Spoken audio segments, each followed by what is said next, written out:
Hey guys, it's Daryl. It's Sunday morning. I just want to let you guys know that I don't want to flood my channel with videos because it's Sunday morning and I keep coming across new information. I keep putting up videos. From now on, I'm going to try to I think I'll make one in the morning, early morning, that I'll post around 5, and probably another one around 5 in the afternoon. I'm going to try to stick to that. Like I said, I don't want to flood my channel with videos. That's not my intent. It's just every time I come up with a lot of new information, I get anxious to put it out there and share it. All right, the video right now I want to make is it's about the divisiveness that's bothering me, especially this week at Christmas. As I looked over the Virginia stuff yesterday, like I said, I make it a point to look over both sides always of any situation. With Virginia, I want to read all of the NRA stuff. I want to read all of the militiamen stuff, and then I want to read the other side, the Democrat side, or whatever you want to call it. With Biden right now, I want to read all the stuff that the Giuliani's putting out there, his supposed evidence and all that. I always want to know both sides completely, and not just pretending like I want to know both sides. I want to know everything about both sides, so I can make an informed decision. I don't want to be fooled.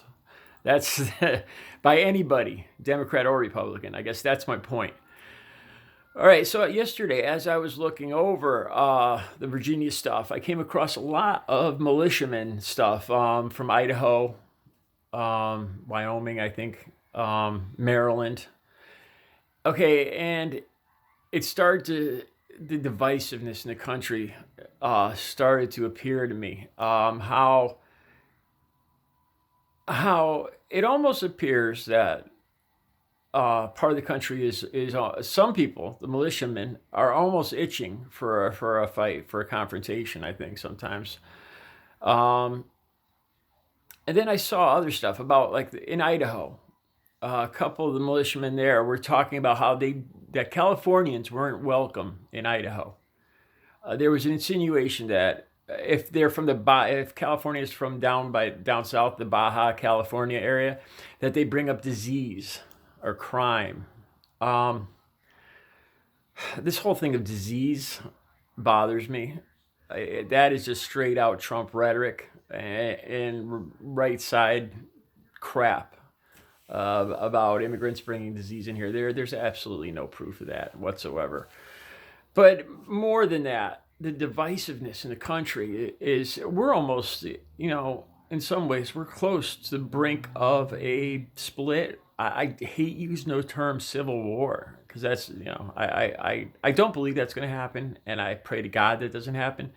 I think anybody that's kicking that around as a good idea, or trying to, show off the testosterone. There was a couple of those yesterday that I saw talking about his forefathers fighting in the Civil War on both sides, and he's ready to go when the Abrams tank roll up the road.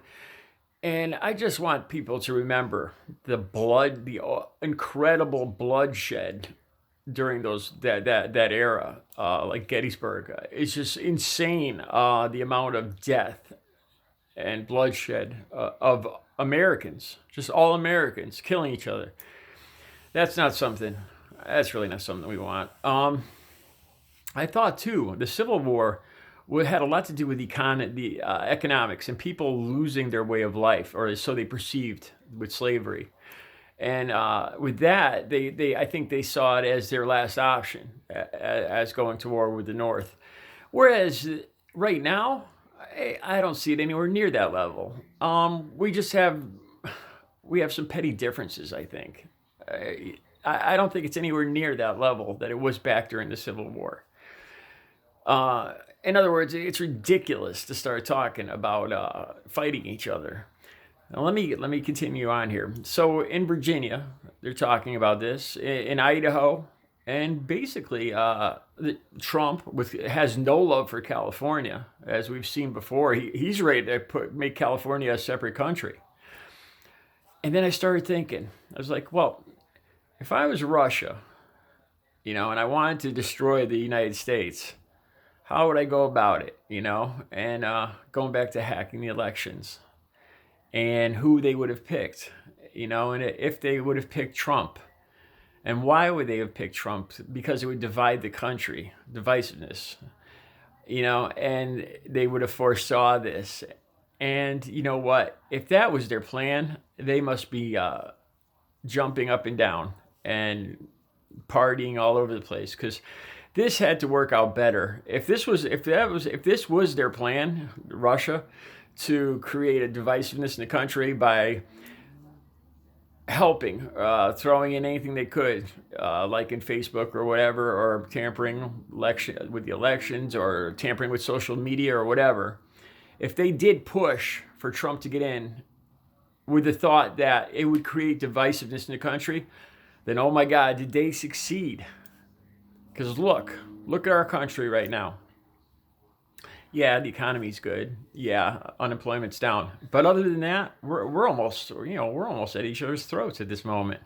I mean, I hate to say that, but after watching some of these videos yesterday, and I have to admit too, after looking over all the channels, I swear it was every channel that was talking about civil war and getting guns or whatever, it was all conservative right side. I didn't see one left side, one Democratic side talking about civil war or any of that nonsense. It kind of, like I said, I try to look at everything evenly, but to me it looks like one side seems to be itching for a confrontation or a fight, which we don't want. You know, we really don't want that. But after reading that thing about the Idahoan talking about how he doesn't want Californians in Idaho, and I just started thinking about that. It's like, oh my God, that's where we've got. That's the point we're at now, where we're drawing lines between states and telling others to stay out of our state. I was tempted to write the text to this Idahoan militiaman and just try to present him with some irony and say, oh, well, here in New England, we think you Idahoans should stay out there. You know, we don't want any of you potato picking militiamen coming to New England. You know what I'm saying? I'm not, but I didn't text that. You know, like I said, I don't want to inflame the situation, but I'd like to present the irony, you know, the stupidity of it all, of telling people from another state that, you know, they're not welcome in your state. I mean, that's just, is that really where we've come to? And you gotta admit, this is all in the era of Trump. Now, watch, I'm going to say something that's probably going to, if there's any conservatives left that are watching this right now, I'm gonna really kick it off. If Hillary was president right now, I guarantee you this would not be happening. Well, I don't know. Wait, I'm not sure about that, because I don't know how the conservatives would have reacted if Hillary was president right now. Maybe you know what? I take that back. I didn't think about that a lot. Maybe it'd be even worse. Maybe the conservatives would be pushing even more for a confrontation. Anyway, during this week of Christmas, I think we should all take a little more time. You know what? And I started thinking about the Pledge of Allegiance. I pledge allegiance to the flag of the United States of America and to the republic for which it stands, one nation, under God, indivisible, with liberty and justice for all. Think about those words, man, this Christmas week. Indivisible, one nation, you know? And think about it. If Russia did have any hand in this, which the FBI and a lot of their other agencies think they did, do we really want them to be so successful in making a mess of our country, of us having us at each other's throats? You know, if that was their intention, man, we'd look stupid. Just some thoughts. And Merry Christmas, please. You know, one nation, indivisible. All right. Have a good day, everybody.